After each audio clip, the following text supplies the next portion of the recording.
Hi, everyone, and welcome to another episode of Pathfinder, a podcast by Payload, the leading digital media company in the space industry.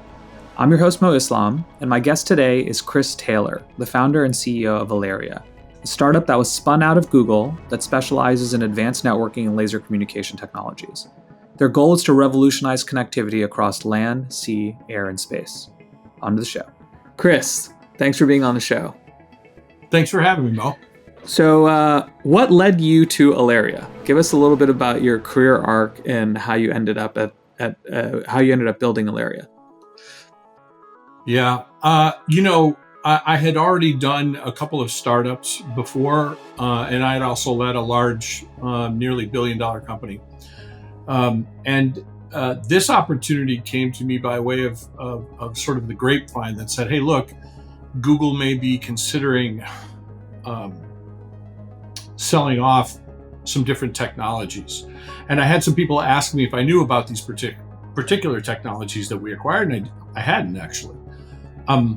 So I learned more, and I said I would be very much interested in building a company around these technologies.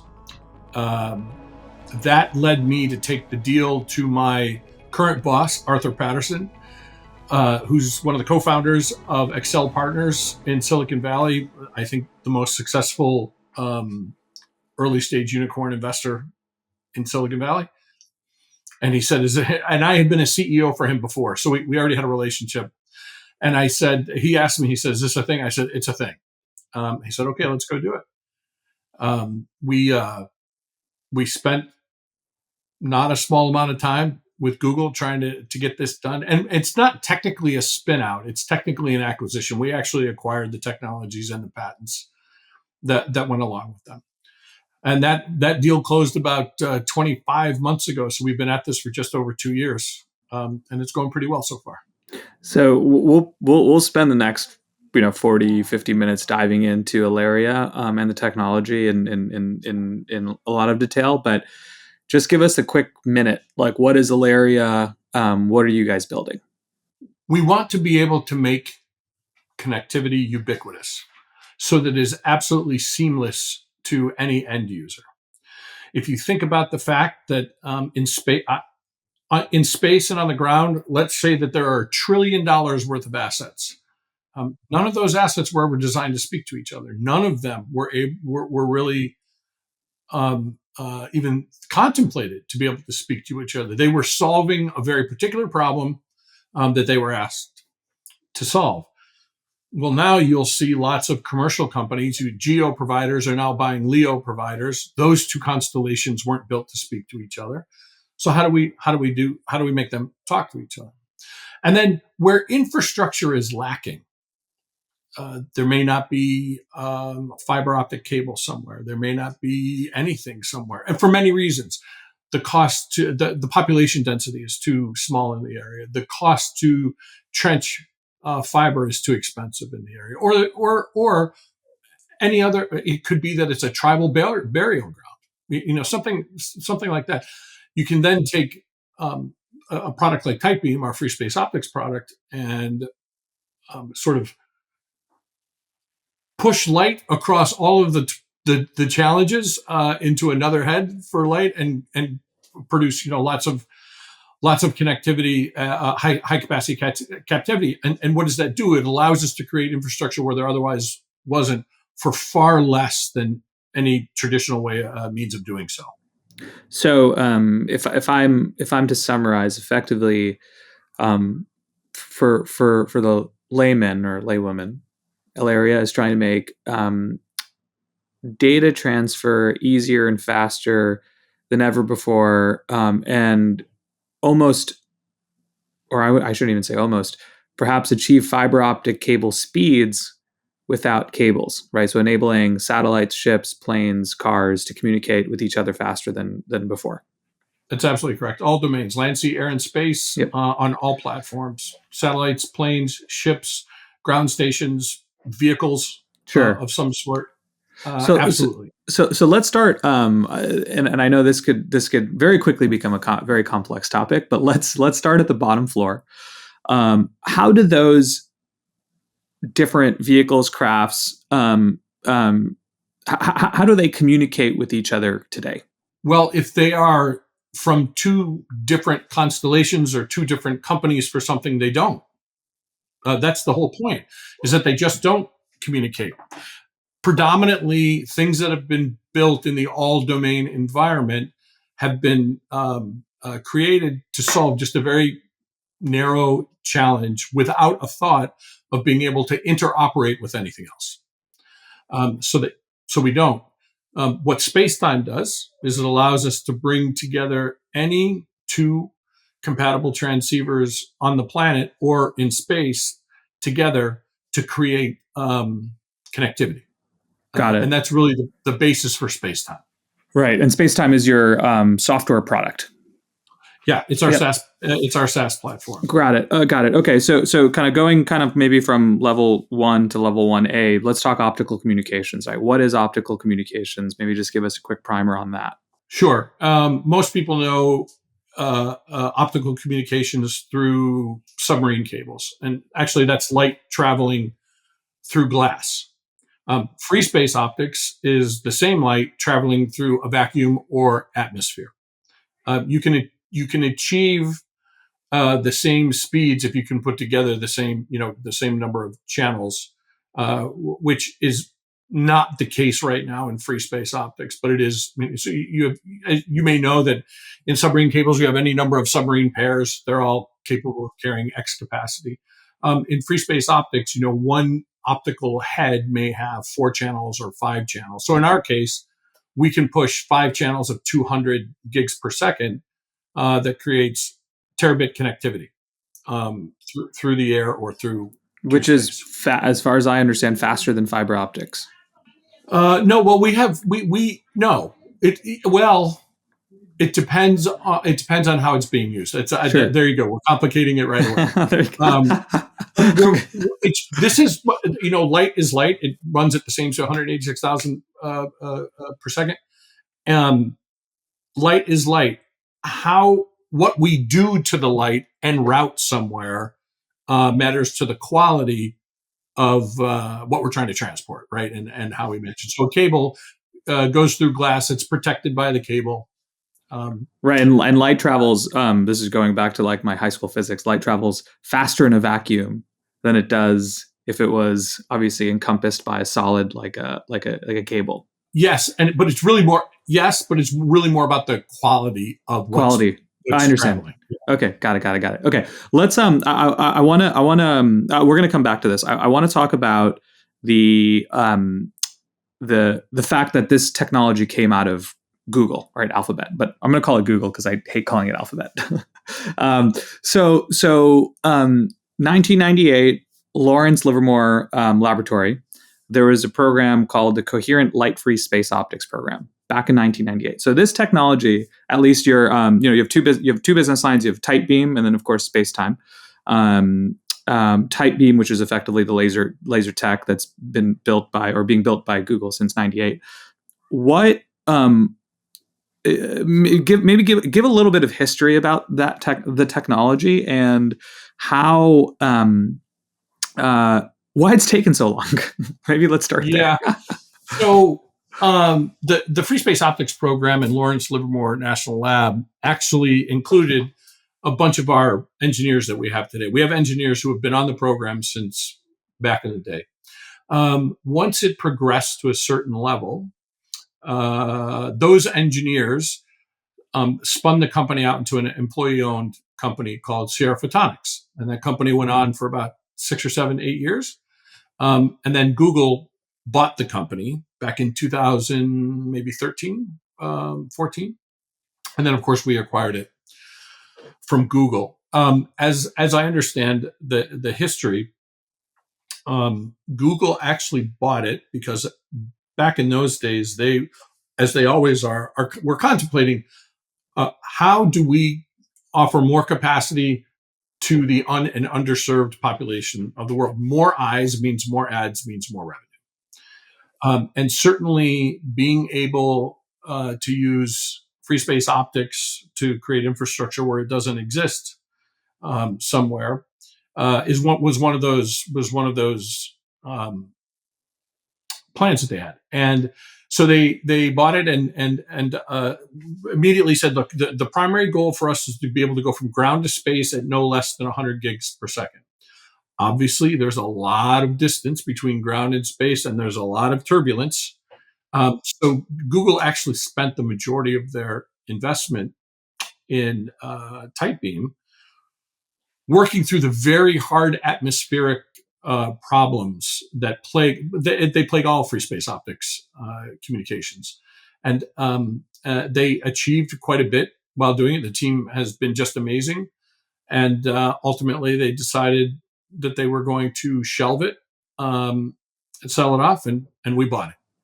Why, to ask the obvious question, why did Google spin the tech out, right? Google, in sort of basic thinking, you wouldn't think would want to spin out technology that they think is worth a ton or a lot, or maybe they feel like they don't know what to do with it. But out of curiosity, why was the tech spun out of Google to begin with? So the Tightbeam tech. Tightbeam, or both, yes, correct. Well, yeah. let's just however you want to answer it, but I would be curious about both. So Google's not a hardware company, and I think I can't pretend to be in the head of how Google makes business decisions about things, but if it appears to me that if they can't see a $20 billion market for something, it's not what they should be spending their time on. So they did a great bit of R&D on this to see what was in the realm of possible. And mind you, Google has hundreds and hundreds of these projects that they work hard on to sort out what is possible, and then they shelve them for whatever reason. This is not unique at Google, and so that may be one of the reasons why they decided. On the Spacetime side, you know that Spacetime was actually the network orchestration part of Project Loon, the balloon project, and it was technologically an amazing feat. What they built in Spacetime at Google was just amazing. I think one of the challenges that they had was the cost of offering the bits to and underserved populations was greater than those populations were willing to pay. So maybe the business plan was not perfect, but the technology itself was amazing, and they decided to shelve it, and we were able to acquire it. So, from your perspective, we kind of alluded to this in the very beginning of the conversation, but why is this technology so important? Like, what's the unlock? Like, what is this going to do for communications? Like, is there anything that doesn't exist today that this is going to enable? If you think about the fact, so the world has covered 400 plus cables that offer varying degrees of connectivity capacity, and it's the backbone of the internet. On the free space optics side, how do you bring that type of connectivity to space? How do you make that type of connectivity ubiquitous, no matter where you are? Where I could literally put a terminal on my roof and get optical connectivity if I needed it for some reason. That is where the industry is moving. And it also unlocks a much larger business play, which is, if I really can put optical capability in all domains, then why can't I create sort of a global optical network as a service program, right? So where I have access to high speed connectivity, no matter whether I'm on the top of a mountain or I'm in, on an island somewhere. Why can't I make that? That does not have a cable going to it. Why can't I make that happen?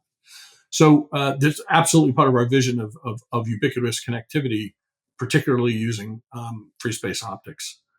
And remember, with the challenge, there are limitations to what free space optics can do, particularly weather anomalies, or we'll call them atmospheric anomalies. But we don't think of communications as a link. We think of it as sort of a mission. And so bringing Spacetime in, once we've turned everything into a node on the planet in all domains, Spacetime comes in and optimizes whatever route is necessary to fulfill whatever service request an end user has made to drive that capacity to where it needs to be. So we're trying to create as much optionality and orthogonality so that everything is available, whatever the service request is from the end user. What are the so let's talk about Tightbeam for a second. What are the key advantages of Tightbeam over existing free space optics? So the predominance of free space optics products today are using non-coherent light, which comes with some limitations, right? It usually comes with shorter distance limitations. And Chris, sorry to interrupt, but I just realized we should probably do quick, like, coherent versus non-coherent free space optics. What does that mean? Sure. So coherent light is a transmission that solves the capacity problems that networks currently face from a capacity perspective. I describe it this way. So non-coherent optical transmission are the ones and zeros in a digital signal that are mapped to the intensity of the light. Think, because in non-coherent, it can only blink. It's only on and off keying. As a matter of fact, that's what we call it, on-off keying. A flashlight, for instance, or the light that's coming out of your office. The only way to modulate it is by turning it on and off. And that's what classic free space optics has been about. In coherent light, this is a laser, a true laser that is in phase, which means the wavelength troughs and peaks are all aligned. They all are moving in the same way, in the same direction, and on the same frequency, what we would say in the same color. And so if you want a very layman's term, non-coherent light is like kindergartners at recess. It's running around in all different directions. There's all different colors. I can see everything, but it's not really doing anything. You know what I mean? It has some limitations to its use. Coherent light is like an Olympic synchronized swimming team. It is moving together. They're all facing the same direction. They're on the same frequency. And therefore I can do much more with that capability. Okay, I understand. So if I'm thinking sort of, again, at a basic level, effectively, when you're talking about this type of technology, you're talking about a laser beam, for lack of a better word, Yes. where digital data is encoded into that beam by, I don't know, I would guess like modulating the light wave in some way. And then that beam is then transmitted from a transmitter to a receiver. Yeah. So in non-coherent, the data is actually mapped to the intensity of the light. Okay. In coherent light, it's modulated both by amplitude, so amplitude and phase, which means the matching of it all together, and is I'll call it reorganized at the receiving end of the optical head. So. Yes. Okay. So, all right. Now, before we get into a science podcast, we'll take a pause there. Going back to Tightbeam specifically, like, so give us a sense of like the technology versus, a non-coherent sort of option, right? How much faster and how much further distance can Tightbeam transmit the data? Yeah. Let's say that we can listen, some of your listeners are going to hear what I'm about to say and they go, we can do something different. This is generally illustrative. If you're thinking about non-coherent light, let's think no more than maybe 20 gigabits per second, but more likely 10, and 2.5 and 1 along the Space Development Agency standard. And then let's think about it going up to maybe in atmosphere, not in a vacuum, 12 kilometers, something of that nature. Those are general limitations, right? Coherent light, we can, right now today on the roof of our building in Livermore, California, we have a range that's 60 kilometers round trip. We 24/7 we push 100 gigs per second over that range, and at a packet error rate of less than 0.1%. And So how you're able to, efficient how efficient is that round trip link in terms of power usage? well, on a quiescent night in Livermore, we can push that at about 125 milliwatts. Oh wow. Okay.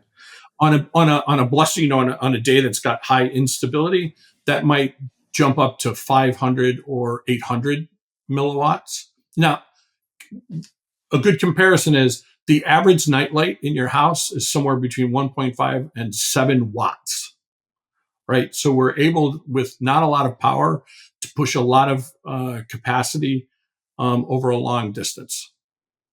And this is important for lots of reasons, right? There are uses of free space optics where low probability of intercept or detection is very important. Nobody wants to plug something in and make it look like you're crypto mining everything all over the place. That will send up a signal. But just think about the ability to be able to deliver services for low power that doesn't create its own cascading set of challenges in the commercial world. So the actual product, let's talk just quickly customers of Tightbeam, and maybe it's hard to have this conversation without looping in Spacetime as well, the software platform. But who are your what are some profiles of customers, and also what is the product that you're selling? Are you selling like a receiver, transmitter, like what exactly? Because there's a hardware component obviously to Tightbeam. So maybe talk a little bit about that. Yeah. So there are basically two different customer profiles. One is a customer who wants synchronous connectivity, which means 24/7, and it's got to be up, 99.99999%. Because of atmospheric anomalies, 4 nines, 5 nines is tough to achieve for that. So you might be able to achieve, for instance, if a telecommunications company was doing something in the Southwest United States, where there's 300 days of clear sky, and you could really make a lot of progress there. But for those who have asynchronous missions, which means they don't care when during the day that their data goes somewhere, or they don't need it on all the time, that's global. You can do that anywhere with what we've built at those same speeds. We do sell the optical heads, so we have space heads and we have gimbaled heads for other platforms, and then we have a terrestrial head that is just point to point connectivity for those folks who are. Imagine two buildings from the same company that are connected. It costs them $37 trillion to try and put new fiber into between those two buildings in an urban environment, or it costs our cost to connect those two things with the same capacity. That's sort of think of it in that. That makes a ton of sense. Okay, let's talk Spacetime. So from my rudimentary understanding, software kind of defined networking and these types of network management systems have existed before, right? So what makes Spacetime different? So Spacetime is a SaaS platform for orchestrating large and sort of constantly changing communications networks with steerable and directional signals, right? Satellite constellations, airborne meshes that are always moving, right? But the difference between what we do and what others have done, traditional SDNs and SD-WAN solutions can't orchestrate the underlying physical link topology of the networks of steerable and directional beams across all domains. SD-WANs and SDNs don't do that. So instead of performing path computation and route selection over a topology that you don't control, Spacetime sort of flips the script and enables path computation and route selection over the multiverse of topologies that could exist if we brought them into existence in space and time, hence spacetime. So from this set of all possible wireless links, spacetime ensures that the set of the chosen links for any particular request are optimal for those particular needs of the end-to-end services. We're able to bring into existence entirely new directional link topologies, configuring their spectrum resources, configuring the network routing over them to reconstitute the network should there be an interruption, and meet any new mission requirements in both a business or a tactically responsive time frame. Can you walk me through sort of a real world use case of how the platform could be used? Sure. Let's say that currently in existence today are every commercial airliner has a Tightbeam head on it. Those are also connected to optical capabilities in space. There's thousands of ships in the world. Just everything is a node for optical or RF, right? A user like you says, I really need to get this data from A to Z. I don't care how it gets there. I just need it, and it has to have, this latency threshold. It can't go through this particular area because of whatever, astronomical instrument interference, all those sorts of things that could help you. So what Spacetime does and says, I'm taking all of the constraints that you just measured, and I'm instantly, in 200 milliseconds or less, finding the optical path. Boom, it goes. And it sends, regardless of the assets that you may choose, or that you think that you may choose in sort of a human planning endeavor, right? Which takes a long time. And in a military or in a government perspective, we want satellites to talk to planes, to talk to ships, to talk to ground stations, to talk to everybody. None of those things were ever meant really to talk to each other. So Spacetime sort of acts as the network orchestration control plane for a CJAD-C2 endeavor to facilitate all of the things that everybody wants to speak to each other. It provides the digital cartilage to be able to make all of those connections whenever they need to be made. And more importantly, it offers a 200 millisecond resiliency such that satellites are taken out 200 milliseconds later. It's virtually unnoticeable to the end user. The idea is to make sure that when you say that you want something to go somewhere, we absolutely will make sure that it gets there. I want to talk about two potential use cases and get your thoughts on them. What is this going to mean for autonomous vehicle fleet management on Earth? Well, so there's different categories of management, right? An obvious aspect of orchestrating is like their orbital maneuvers and flight paths and waypoints, whatever they can do. We don't manage that part. What we manage is the orchestrating, the connectivity that they have in networking in the fleets so that they can speak to each other and to other things based on the missions that they're being otherwise orchestrated to, if that makes sense.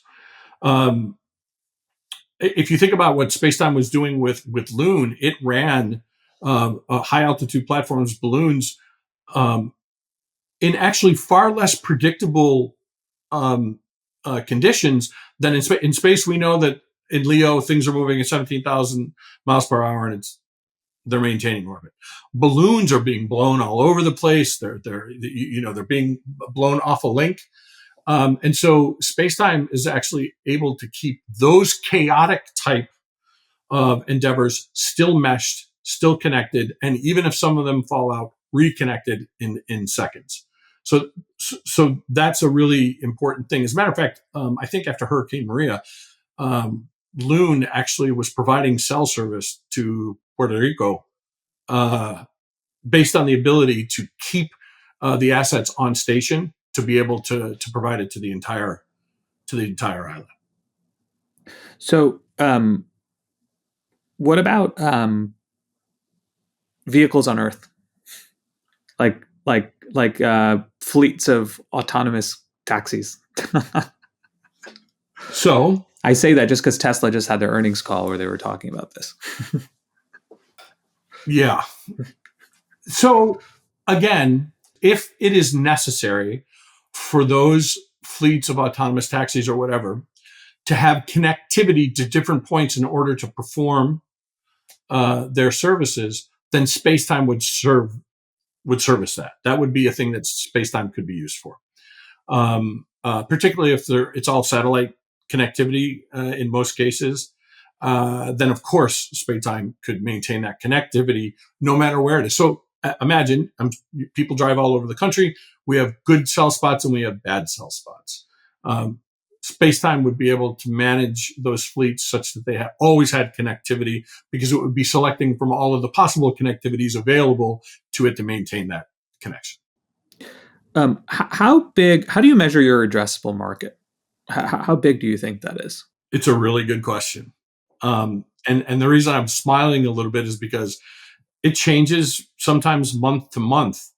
It's always growing, but it changes month to month. If you boil, we'll take Spacetime. If you boil Spacetime down to, hey, Spacetime can orchestrate space constellations. So it's public that we have a contract with Telesat to orchestrate the Lightspeed, their new Lightspeed constellation when they launch. It's also public that we're working with Intelsat, Rivada, and others. But there are only so many satellite operators, right? So you could say, well, one part of the TAM is satellite communications and orchestrating that.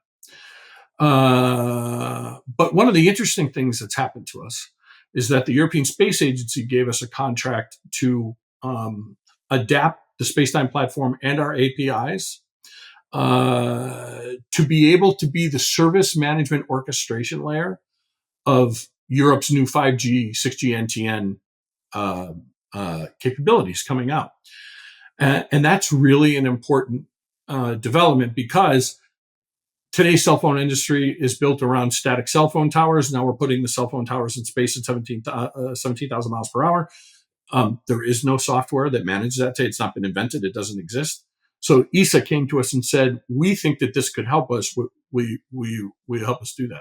So if you think about the role that we could play in next gen satellite direct to handset communications, we're way ahead of the game in being able to manage that from a software perspective. I don't know how to measure that market yet. It's big, right?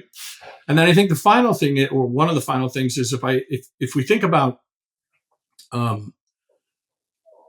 optical network as a service across the planet,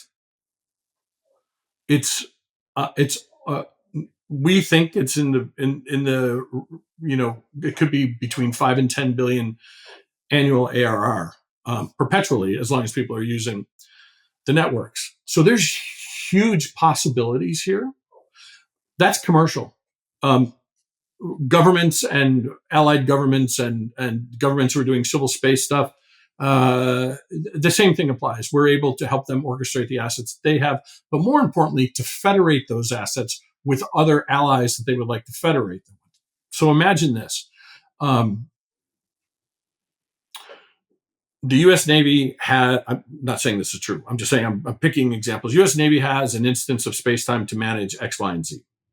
The Australians also have an instance. They don't, but I'm just saying if they did, an instance of Spacetime.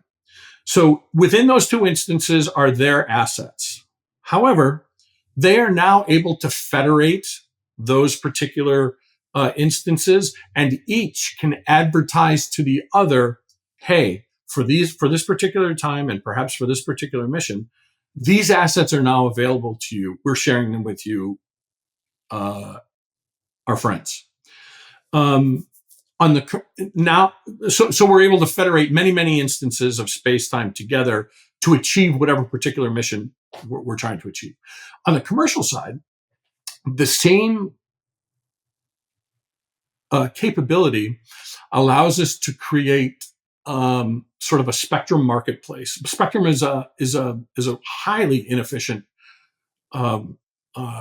capability, right? So if I'm a satellite operator, I want to be able to sell every single bit of my spectrum that I can whenever I want. So if I'm also able to advertise to any other commercial operator, I've got this much spectrum available from this time to this time, and you need it, we can facilitate that microtransaction and allow satellite operators to buy and sell to each other in this marketplace globally, which,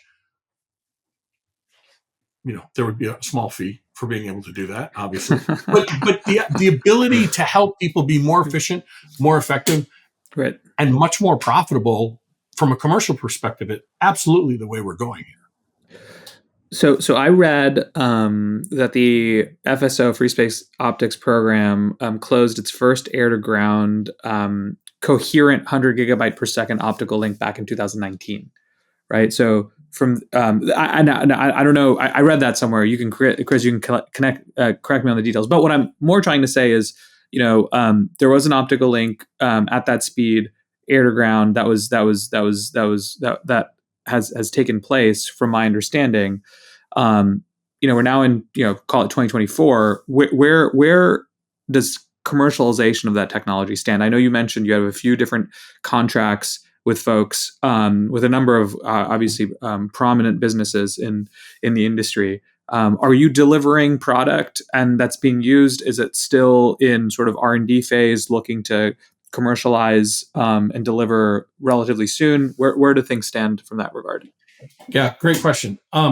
So the technology is, I don't want to say done, but it's in a place where it's now more about form factoring for particular needs than anything else. You're right. We do 100 gig connectivity from the ground to our aircraft. It's routine now. It's routine. We have a contract with the Navy that specifically is about putting gimbals on Navy ships and aircraft so that they can use high-speed optical connectivity to speak to each other. And then beyond that, we're in the middle of getting that done. We will probably fly the first test mission on that end of summer. And again, this is about more form factoring and making sure that, that sort of, we've already proved that the technology works in this manner. But for their particular mission, does it work at sea? Does it work on this particular platform, et cetera? And then you may have read, we have some press releases where we've made a deal with HEICO, which is a British-owned Singaporean company, to put free space optics on their commercial vessels, as well as a research program with Airbus to think about how they might use free space optics on their commercial platforms in the future. This is all building toward this: how do we make everything a node? The more nodes we make, the more resiliency we create, the more capability we create for end users. And by the way, it's not just us.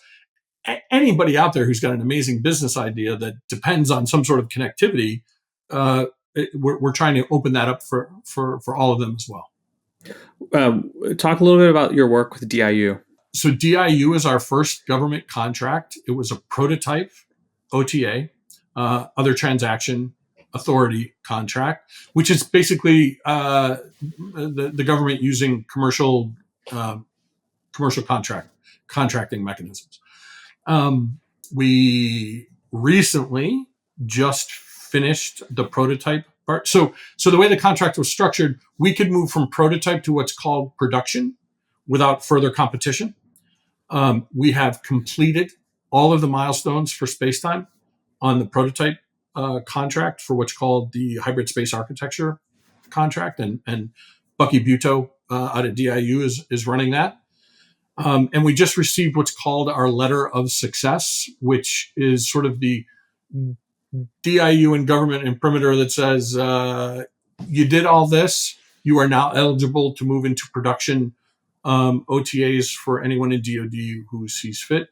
We are in the process of working through our first major production OTA with Space Force. Hopefully that'll happen pretty soon, but that will open up the ability, particularly for Space Force, but others in DoD, to use Spacetime quickly and efficiently when they need it. Who do you consider to be your competitor or competitors? Well, it depends on the product we're talking about, but I'll start with Tightbeam. So I think that we have more coherent light experience than any other company that's out there. I'm sure the labs have been doing stuff that I don't know. I don't know what they do out at Area 52 or whatever it is. But from a commercial perspective, I don't think there's another team that's got as much coherent light experience and actually flying things and making things work. For Spacetime, there is not another platform that we know of that can do what I described. Orchestrating underlying link topology so that we can bring into existence networks. There's SD-WAN products. But those are limited to some extent to what the mission needs or business needs are for folks. And there's nobody who's doing multi-orbit mesh hopping right now on the platform. So we literally could connect GEO to MEO to LEO to some government constellation and back down to some commercial ground station and over to a government ground station or what. The team has solved that problem already, which makes it really useful for people to make a decision. If you think about a commercial satellite operator, they're about to put billions of dollars worth of hardware in space, and for them to choose to select us as the thing that will help them orchestrate that and deliver their services better is a really big decision for them and a really great thing for us. But what happens between the first conversation and signing a contract is an awful lot of discussion about, let's really get into what we can do. Same thing with the government, right? I'm not saying we don't have competitors. Everybody's a competitor all the time anyway, if you're a paranoid CEO like I am. But we're doing pretty well in the advancement of both products and what they can do for folks. Well, only the paranoid survive, so I get that. Then I will live to 200. Are we? So talking about Tightbeam for a second, are we reaching the limits of physics here? Can there be technology that transmits data faster? I mean, yes, I know there's the atmosphere issue, the attenuation that's created in atmosphere and weather. But are we reaching that kind of point in physics where, you basically say, look, I'm not worried anymore about technology that's going to be faster? Yeah, I mean, the speed of light is the speed of light, right? It is. I mean, we don't know anything that's fast. Maybe there's some sort of crazy wormhole acceleration stuff that's going to come online, in 100 years. I have no idea. But speed of light is the speed of light. How you manage the beams and how you pack the light with information, we will always be working toward better ways to do that. To your point, though, every weather anomaly, every atmospheric anomaly has an absorption point that we right now in physics don't think we can go past. Our job is to try and drive Tightbeam right to the very edge of those absorption lines, but still be able to work as well as we can work anywhere else. We like to say that we've done the amazing, not the impossible. We have not beat physics yet. Physics is a really hard competitor. But, I will say this, and every time every week I'll read something that the James Webb Telescope has discovered and how it confounds physicists that it shouldn't exist based on the laws of physics. There's hope. Maybe we're going to find something that's faster than light or accelerates light. I don't know. But I'm always I'm an optimistic paranoid. That's what I am, an optimistic paranoid. I actually like that answer. If someone asks you who your competitors are, you look, it's physics. That's it, man. How's the company been funded so far to date? I know obviously Google spinout. I don't know how much you can talk about, how much about this you can talk about, but does Google still own sizable portion of the business? Maybe talk a little bit about funding to date and then any upcoming fundraising plans. Google is on the cap table. They are not a majority. They're not near majority. And that was all just part of getting the deal done, like it should be. Um, Arthur Patterson is who funded our seed round, and So so it Excel, was very, very. this is Uh, Excel. what's that? This is Excel. It's not Excel. It's Arthur. So Excel didn't actually do this. Arthur and his partner Jim Schwartz, the other co-founder, did Oh, this I see. personally. Oh, I see. Yes, I see. I see. Okay. they did it personally. And then, of course, we have J2 Ventures, John Bronson and Alex Harstrick, who have been involved from the beginning as well.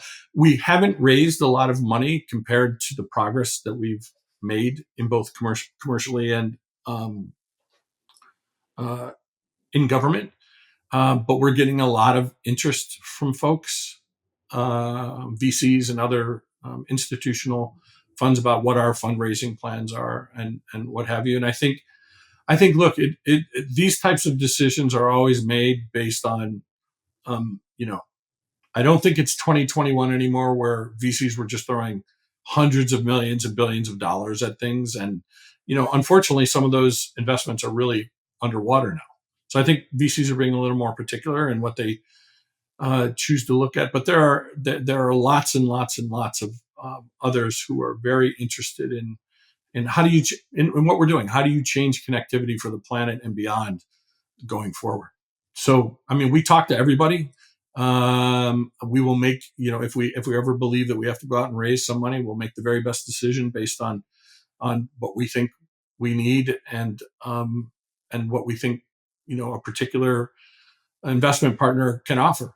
And I don't think that, that shouldn't surprise anybody that hears us in the investment community, and certainly isn't going to surprise any CEO or owner. That's how these things are done. So. Well, very, very modest answer considering your progress so far. Which leads me to my second to last question, which is, what is the 10-year? What is your 10-year vision? I'm glad you said vision and not plan. Oof. Thank you for using that precise word.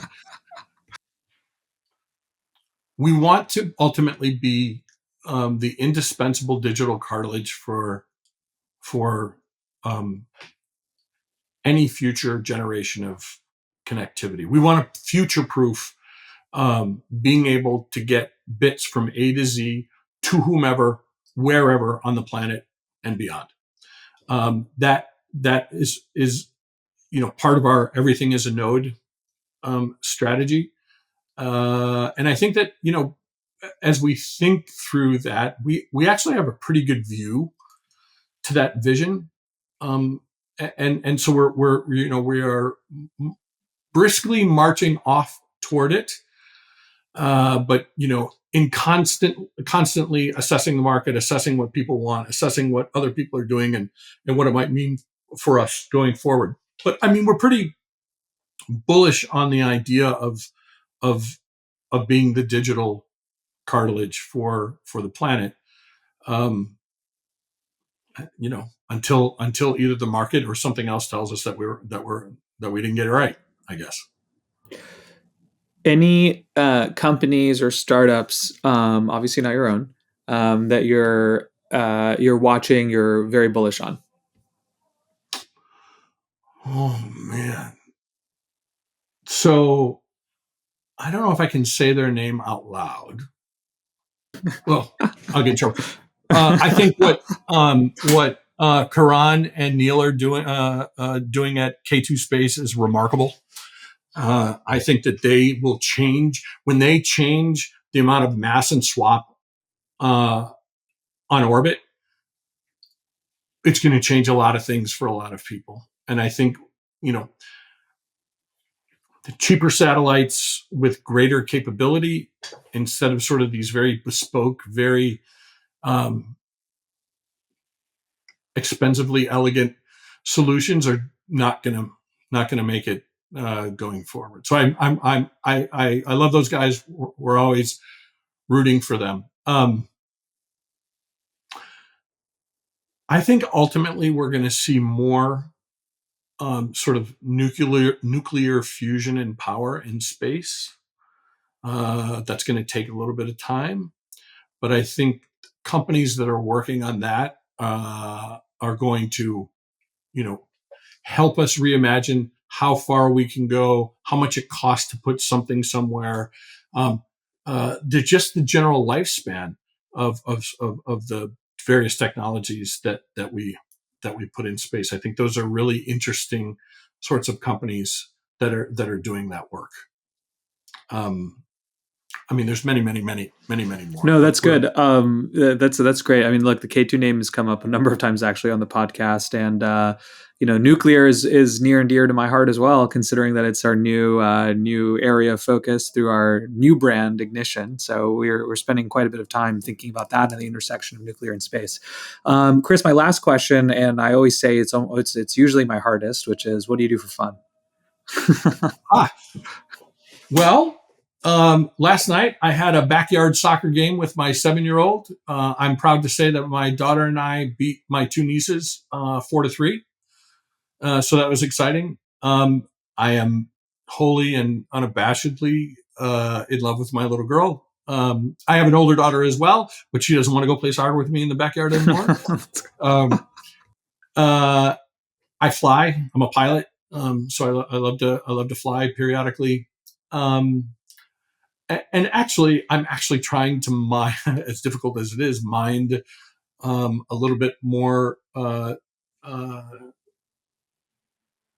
family time. My wife and I, for the first time in 7 years, because my daughter's about to turn 7, got away this past weekend alone, which just doesn't happen, So that's it. And I also love the industry that we're in. Like I'm a space freak. Like I love anything space related, and I'm a sponge when it comes to that stuff. But yeah. Those are great answers, and it's funny. Your last answer, there's so much of that thread. I've asked this question a lot of times already, and so many answers have been like, I don't know, I don't do anything fun. I love what I do. Like what gets me up every morning is like the project or the company or the technology that I'm working on, and it's always reassuring to see that some of the most critical technologies that are being built by people who just genuinely, in a way, don't care about anything else. They're just so good. They're just so focused on what they're building. I'm sure you've heard many times on your podcast that there really is no rest for startup CEOs, and that's really the truth. There's not. I know everybody writes articles about work-life balance and work-life harmony, but that looks different for everyone who's, doing this sort of thing. I'm a huge fan of Ben Horowitz's, The Hard Thing About Hard Things book. Like the startup life is hard. It's not like working at a FANG. It's not like being the CEO of $1 billion business where there's a lot of comfort and stability. This is, madness in a box every single day, all the time. And you either got to your point, be passionate about what you're doing so the madness doesn't kill you, or maybe you need to be doing something else. But I think particularly for space and for connectivity, there's so many Mad Hatter ideas that are going on that people are chasing that maybe 1 in 10 will work. Maybe 6 in 10 will work. But the impact that it will have on humanity going forward that we can't even fathom today because we just didn't know that solving this problem would lead to these 10 other things is fantastic. So, sort of modern day Lewis and Clarking our way through everything will pay off. Will pay off for humanity. And I hope people appreciate that as we go forward. Well said. Chris, thanks so much for being on the show. It's a pleasure to have you. I know we covered a lot of complex topics today, but and packed in a lot in a very short amount of time. But I appreciate your time. Thanks for having me, Mo. It's all I dig our conversations all the time. Until next time.